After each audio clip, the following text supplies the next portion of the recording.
Hi, everybody. My name is Nanika. I am a poet, author, artist, and linguist from Trinidad and Tobago in the Caribbean. In today's video, I'd like to introduce you to what are called pictographs. So, Chinese script is divided into different categories, but I think there are two main categories for the script.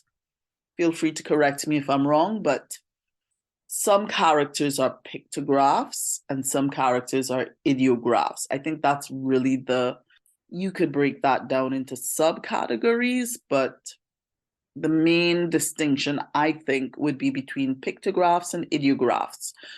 Pictographs are characters or words or sinograms that are literal pictures of what they represent, whereas ideographs are more concepts. So in this video, I'm going to be talking about pictographs.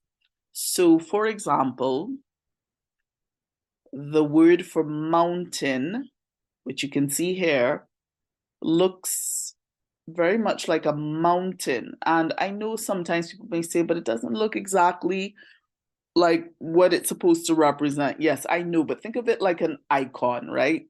You can think of the pictographs as icons, like they're like stylistic, simplified icons that really represent an actual picture.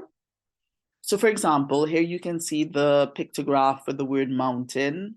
In the middle, you see the tallest vertical line, which is the highest peak of a three-peak mountain range. So you're in the middle, you have the highest peak, and then flanking that, you have, the two side peaks on either side, right? So that represents mountain. I don't think that really takes any stretch of the imagination to really visualize. And this is what it originally looked like, right? So it comes from a script that looked a little bit more like what it actually represents, okay? But then over time, over thousands of years, it was stylized. Here's another pictograph. This is the pictograph for mother. Now, some people may consider this a bit, for want of a better word, pornographic. Because you may notice what they would call two dots, and I know some people would say, but they're not dots. Yes, that's what Chinese people would call them. That's what Chinese would people call that. That's what Chinese people would call them, dots. Those two dots that you see on the top and on the bottom represent nipples, the nipples of a nursing mother.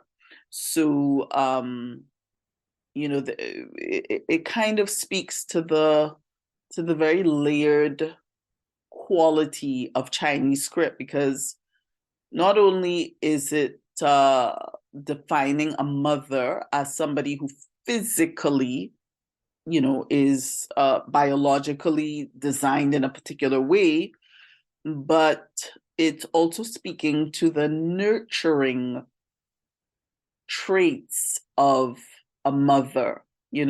Typically, I think maybe in a lot of societies, a father would be seen as a disciplinarian, but a mother would be seen as a nurturer. So, spotlighting that particular physical trait of a female is the Chinese way of defining a mother. So, they're saying it's both physical and also physical and functional in terms of um, how they define a mother, in terms of her role. She's defined by her physical traits, but also by her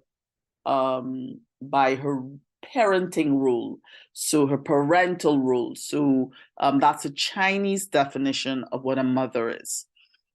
Pictographs are actually in the vast minority when it comes to Chinese script.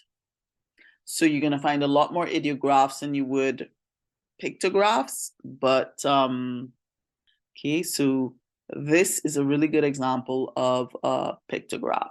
So I hope you found that interesting, and stay tuned for more videos.